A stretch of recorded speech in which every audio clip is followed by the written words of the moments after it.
Hello and welcome to the Monday edition of the United Front Show. My name is Raz. Hope everybody's doing well. Lots of great stuff to talk about today. We're going to jump right into it. So apparently Manchester United are very close, very close to signing Jadon Sancho. The figures that are being discussed are 110 million pounds. That's a lot. Apparently about 60 million of it will be paid up front and the rest will be paid in installments. If I was to guess, I would say maybe 20 mil if we win the Premier League, maybe an additional 20 mil if we win the Champions League, and then maybe another little 10 here for number of assists and another 10 for goals. Who knows, right? But you get the idea. Really exciting news. So we're going to dissect that here in a little bit. Let's talk about what else is being discussed. Jack Grealish, apparently United are going to tap on the brakes a little bit on that to just kind of see what happens. I mean, their focus right now is on Jadon Sancho. In the event, Aston Villa get a little cold and say, you know what, we need a little bit of money to keep us warm, maybe they will, reduce that 80 million asking price. So we'll see if that happens or not. But apparently right now, Man United are focusing mostly on Jadon Sancho. And we'll see. Again, this is coming from several different outlets. At the end of the day, we'll see what's good or not. In addition to that, Alexis Sanchez. Well, United are being reported as, looking to walk away from the deal. What does that mean? It means they don't want anything for Sanchez. They want to give him away and say, here, we're going to give, we're going to ask for 20 mil or whatever. We're not even going to ask for that. Just have him, take him away, So what's into that? Well, Alexis Sanchez is getting paid quite a lot of money. He's getting paid close to, I think, upward of 24 million pounds a year. So in that, he's got 2 years left on his contract. So you're looking at, right there. I mean, you're close to about 50 some odd pounds that's left, right? So I think that, Man United walking away from that deal, I think it's a good thing. I can only see some positives from that. All right. In addition to that, want to congratulate Mason Greenwood.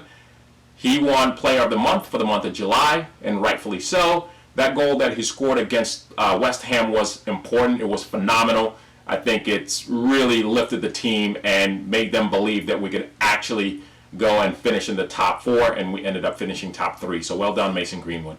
And Sir Marcus Rashford, not a sorry yet, but he went ahead and I guess he's going to be featuring on the cover of the Vogue magazine, which is awesome. Congratulations, Marcus Rashford, do your thing. So let's jump into this Jadon Sancho situation because I think it's really important. I'll be very honest with you. A part of me is very scared about this deal. And I'll explain why. I mean, I'm excited, but I'm also cautiously optimistic and I've got mixed feelings, all right? Look, let's cut to the chase. I got mixed feelings, and here's why. Number one, that's a lot of money. The world is still facing this pandemic, right? We're still in it. Last time I checked, we didn't have fans going to games. And no fans at games means a lot of money that we're losing out on. Right? Because a lot of our revenue comes through from the through the gates. In addition to that, there are a lot of other companies that are being affected by the pandemic. So not really sure how that's impacting our, sponsorship side of things. We know we make a lot of money in that avenue. So I'm curious about that. Apparently, the fans are supposed to come back in October, sometime in October, when, the curves are now looking good and we've mastered this pandemic crap. What happens if it doesn't happen? Where's the money going to come from? And then, what kind of message are we sending to other teams and other clubs that are, wanting to sell us players if we have the ability to fork out that much money for Jadon Sancho? I mean, yeah, he's worth it. But they'll also think that, hey, you know what? If they can spend that much money, then maybe, we should take advantage of it. So those are some of my concerns. Really valid, I think. Here's actually one more thing, and this is really going to be more of a venting session. Should this deal go through, the last thing that I want to hear, I can't stop you, but the last thing I want to hear is anybody claiming that, Manchester United don't spend enough money on players. That we don't spend money on quality players, and we're letting the Premier League just take off, and we're right there and we're not doing anything. And I'm specifically talking about talking to Manchester United fans. You can't play both sides of the aisle. All right? You can't say, hey, you know what? We're not spending money. And then the Glazers go out there and they borrow money, because we don't have the money right now. They'll have to borrow money. And when they borrow money, that means they'll put us in debt. And then complain about the debt. That just does not make sense. You can't have it both ways. Okay? We know that when you're Manchester United, the negotiations at the table are going to be very, very long. They're going to be stretched. And the season's going to start, so what do? We've got these fans that are making a lot of noise, that are very restless, that expect a lot, that want their players. And we end up buying players. And that's how sometimes we've made the wrong decisions. I don't want to blame it on the fans. Not all of it, so don't get it wrong. Don't get it twisted. But at the same time, we have to be cognizant of that. We have to look in the mirror, look at ourselves and say, hey, are we doing the right thing or not here? So I know Jadon Sancho. Here's the positive part. Enough with that negative stuff. The positive part is we finally have a player, or we will have a player, and I hope we seal the deal. Get a player who's able to put in the number of crosses that we need, the number of assists, whether they're crosses, whether they're layups or layoffs, whatever you want to call them. We need more of that.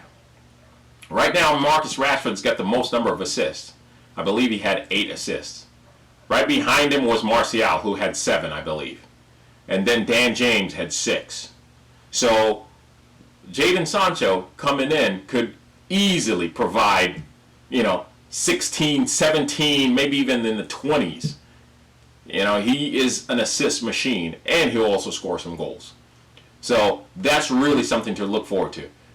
And I'm also excited about Manchester United finally taking their place again as Kings of England.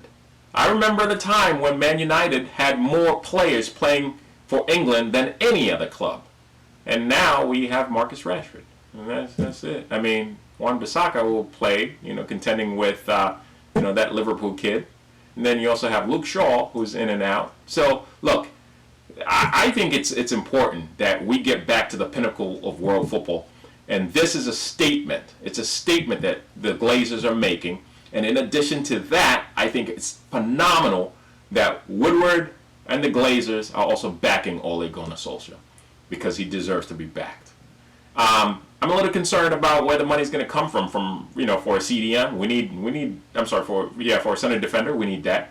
We also need, some funds for, center midfield. We also need some funds for a striker. Where are these guys going to come from? Well, we'll see. Maybe Chris Smalling is the CD, that we're looking for all along, because he's coming back. So, apart from that, that's all I got today. Glad that I got some of that off my chest. I know that Man United play last on Wednesday, and that's going to be at Old Trafford. Looking forward to that game. And until then, I can't wait to talk to you again on Wednesday. Please don't forget to like and subscribe, and I am out.